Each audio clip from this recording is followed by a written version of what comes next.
사이다 무비튼. 내 이름은 한자산. 남편 봉재우와 초등학생 아들과 화목하게 잘 살고 있다. 친정은 유서 깊은 고택에 넓은 마당과 곳간이 있었다. 작년에 부모님이 모두 돌아가신 후 지금은 친정에서 우리 세 식구가 살고 있다. 곳간에는 절구, 절구공이 등 조상 대대로 물려받은 생활 골동품이 많이 있다. 때문에 커다란 자물쇠를 채워놓고 보관 중이다. 부부 사이도 좋고 아이도 잘 자라고 모든 게 원만했다. 한 가지 문제라면 동네 엄마들 네트워크에 대해 불만이 좀 있었다. 엄마들 네트워크의 중심 인물은 학부모의 회장이었고 발언력이 강했다. 문제는 뻔뻔하고 뺀질뺀질한 성격에 있었다.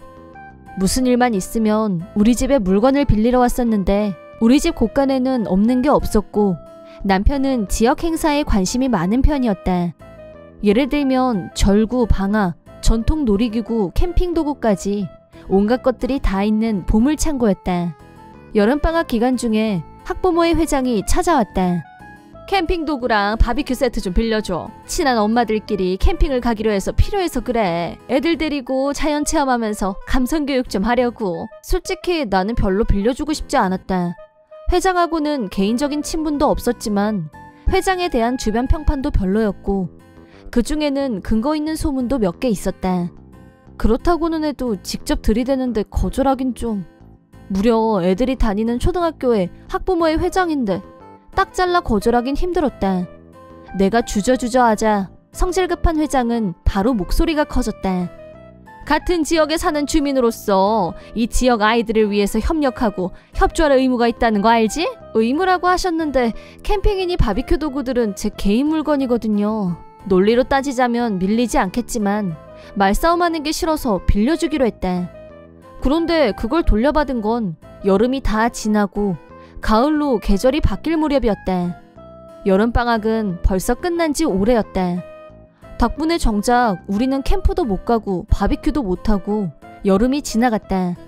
회장은 바빠서 아니면 짐이 많아서 다음에 라고 요리조리 핑계를 대면서 물건을 돌려주지 않았다. 겨우겨우 캠핑 도구와 바비큐 세트를 돌려받은 후 경악하고 말았다. 너덜너덜 꼬질꼬질 완전 헛것이 되어 있었다. 빌려줄 당시에는 거의 신제품이었는데 이럴 수가. 어떻게 이렇게 될 수가 있지? 특히 심각했던 건 텐트, 태워먹은 자국까지 있었다. 까맣게 그을러진 정도로 봤을 때 초근거리에서 바비큐를 했다는 추측이 가능했다. 더 화가 났던 건 텐트 바닥에 뚫린 구멍들, 빼박 담뱃불로 지진 흔적이었다. 누군지는 모르겠지만 텐트 안에서 담배를 피우다 재를 떨어뜨린 게 분명했다. 화가 난 나는 확인한 즉시 회장한테 따지러 쫓아갔다. 빌려간 지가 언젠데 이제야 돌려주며 더구나 물건 상태가 그게 뭐예요? 특히 텐트는 완전 못쓰게 됐잖아요. 아 그거? 나야말로 개당황했거든? 어떻게 그런 걸 빌려줄 수가 있어? 남들 앞에서 펼치기가 부끄럽더라. 뭐요? 그거 처음부터 그랬다니까. 완전 고물. 아니거든요? 아니라는 증거 있어? 처음부터 완전 고물이었다니까. 내 말이 틀렸어? 증거도 없이 무조건 남 탓하면 안 되지. 이 일을 계기로 나와 회장은 완전히 등을 돌리게 됐다. 그런데도 회장은 아쉬우면 뭐 빌려달라고 찾아왔지만 나는 딱 잘라 거절했다. 그런 냉전 상태에서 가을이 지나가고 겨울이 오고 새해를 맞이할 무렵 우리 집 곳간에 도둑이 들었다. 자물쇠를 부수고 들어와서 절구와 절구공이를 훔쳐간 것이다. 우리 집 절구는 큰 나무를 통으로 잘라 속을 파내서 만든 귀중품이었다. 공이 역시 절구만큼은 아니어도 귀한 골동품인 건 마찬가지였다. 대체 누가 이런 짓을... 그건 조상 대대로 물려받은 귀한 것이었고 추억이 가득한 물건인데. 경찰에 절도와 기물파손으로 피해 신고서를 접수했지만 범인은 좀처럼 잡히질 않았다. 그런데 마치 무슨 일이 있었냐는 듯이 절구와 졸구공이가 곳간 앞에 놓여 있었다. 하지만 돌아온 모습은 온전한 형태가 아니었다. 반으로 갈라진 절구, 너덜너덜해진 공이 처참한 형상을 하고 있었다. 그런 정도가 아니라 잿더리 대용으로 쓴 게 아닌가 의심이 될 정도로 담뱃자국이 여러 군데 찍혀 있었다. 그 순간 회장한테 빌려줬던 텐트의 만루가 생각났다. 나는 주변 사람들을 중심으로 증거 수집에 나섰다. 몇 사람을 거치자 바로 회장 이름이 나왔고 학부모의 멤버들이 인절미 떡매치기 행사를 연말에 개최했다는 걸 알아냈다. 흔하지 않은 누가 봐도 귀한 통나무 절구였다. 사진만 보여줘도 바로 반응이 있었고 사람들이 가진 정보를 입수할 수 있었다. 학교 관계자를 찾아가서 확인한 결과 이 사진에 나와 있는 절구와 절구꽁이는 학부모의 회장님 개인 물건이라고 들었다. 행사 중에 절구가 깨진 것도 사실이다. 그리고 절구로 쓸 수 없게 되자 몇몇 사람들이 재떨이로 쓰는 걸 봤다는 사람도 있다. 라고 설명해줬다. 예상대로 회장이 훔친 절구와 절구꽁이로 떡매치기 행사를 개최.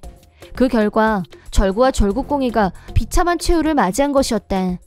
집에 가서 예전 사진들을 찾아서 다시 학교에 갔고 학교 측에 사실과 심각성에 대해 설명했다. 이 절구는 100년 이상의 역사를 지닌 저희 집안 유물입니다. 절구꽁이도 해방 직후에 만들었다고 들었으니까 충분한 역사적 가치가 있다고 생각합니다. 내 주장을 근거로 다음날 긴급 학부모회가 열렸다. 당연히 안건은 절구와 절구꽁이를 훔쳐서 학교 행사를 개최한 학부모의 회장에 관한 거였다. 안건에 자기 이름이 오른 회장은 모르쇠로 일관했다. 그 절구하고 절구꽁이는 원래 우리 집에 있던 게 맞고요. 절구는 행사 당일날 반으로 갈라졌고 공이도 끝부분이 다 까져서 둘 다 그냥 버렸어요. 처분하고 없다고요. 어쩜 그렇게 속이 뻔히 보이는 거짓말을 사람들 앞에서 술술할 수가 있어요? 나는 당일 참가자들한테서 입수한 사진을 증거물로 제시했다. 물론 알고 계시겠지만 이건 우리 집 소유의 절구와 절구꽁이입니다. 회장은 태도를 바꿨다. 그렇게 오래됐는데 깨질 수도 있는 거지. 안 그래? 오래돼서 깨졌을까요? 절구를 옆으로 눕히고 발로 차면서 굴려서 옮긴 거 맞죠? 절구를 옮기는 올바른 방법은 비스듬하게 바닥만 땅에 닿게 해서 방향을 옮겨가며 굴리는 거예요. 알게 뭐야? 내가 그런 쓸데없는 것까지 알아야 돼? 그럼 절구 모서리를 공이로 계속 때린 이유가 뭐예요? 떡매치기가 익숙하지 않아서 그랬겠지. 담배 재떨이 대용으로 쓴 이유는요. 쓰레기 재활용이지. 마지막까지 잘 활용한 건데 왜? 반성의 기미는 전혀 없었다. 인절미 떡매치기 행사에 참가한 사람 말을 들어보니 절구가 반으로 갈라진 건 계단 위에서 발로 걷어차서 바닥에 굴러 떨어졌을 때라고 했다. 그런 짓을 하고도 아무렇지도 않게 어머라고 하면서 회장이 깔깔 웃었다고 들었다. 다 낡아서 제대로 쓸 수 없는 절구를 가져다 학부모회가 개최한 공식 행사에 사용해줬으면 오히려 영광으로 생각해야 되는 거 아니야? 도저히 상식적인 대화가 통하지 않았고 회의는 종결됐다.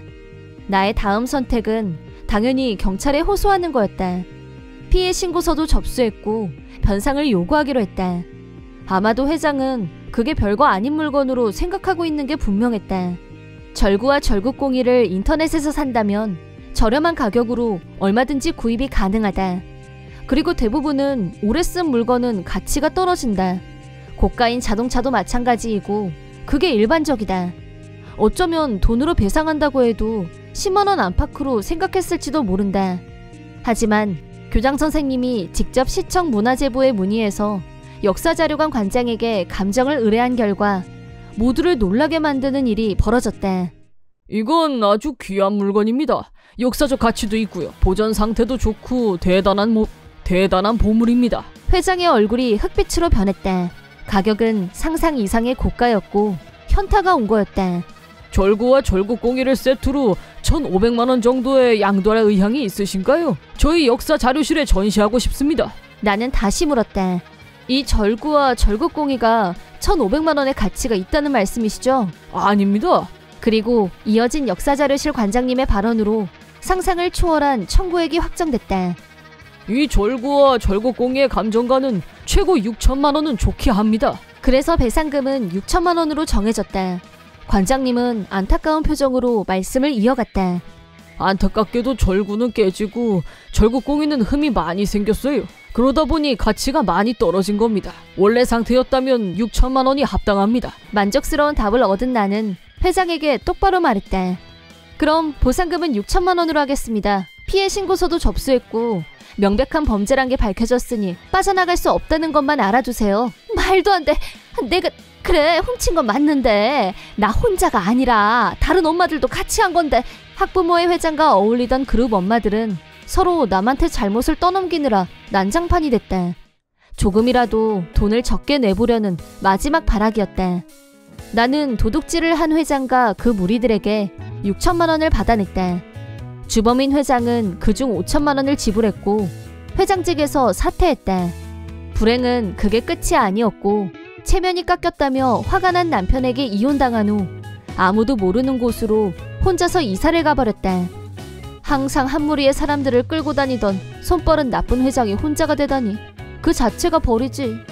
얼마 후 우리 세 식구는 역사 자료실에 전시되어 있는 절구와 절구꽁이를 보러 갔다. 부모님과 조부모님과의 추억이 있는 물건을 이렇게 특별한 곳에서 보게 되다니 감회가 새로웠다. 이번 영상은 어떠셨나요? 재밌게 보셨다면 구독, 좋아요에 댓글까지 달아주시면 감사하겠습니다.